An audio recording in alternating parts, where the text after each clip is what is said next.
Hi అండి. ఎప్పుడు మన దగ్గర పొళ్ళు అవైలబుల్గా ఉంటాయని చెప్పడమే కానీ చేసి చూపించలేదు కదా, అందుకే ఒక్కొక్క పొళ్ళు చేసి చూపించేద్దాం అని ఫిక్స్ అయిపోయాను. ముందుగా కరివేపాకు పొడితో స్టార్ట్ చేస్తున్నాను. కరివేపాకు పొడి చేయడానికి ముందుగా కొంచెం ఆయిల్ వేసుకొని శనగపప్పు, మినపప్పు, ధనియాలు, జీలకర్ర ఒక్కొక్కటిగా దోరగా వేయించుకోవాలి.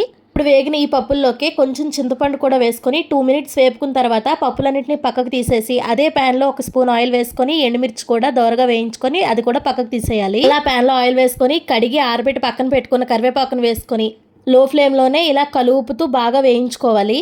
ఎంతవరకు అంటే కరివేపాకు ఇలా తీసి పట్టుకుంటే ఇలా పౌడర్ అయిపోయేటట్టుగా బాగా వేపుకొని పక్కకు తీసుకోవాలి. మిక్సీ గిన్నె తడి లేకుండా చూసుకొని వేయించి పక్కన పెట్టుకున్న పప్పుల్ని 30% మిక్సీ చేసి అందులోనే ఎండుమిర్చి, కొంచెం ఇంగువ, 10 నుండి 15 వెల్లుల్లి రెమ్మలు వేసుకొని చేసుకున్న తర్వాత అందులోనే వేయించి పక్కన పెట్టుకున్న కరివేపాకు, రుచికి తగినంత ఉప్పు వేసుకొని మిక్సీ చేసుకుంటే కరివేపాకు పొడి రెడీ అయిపోయినట్టే.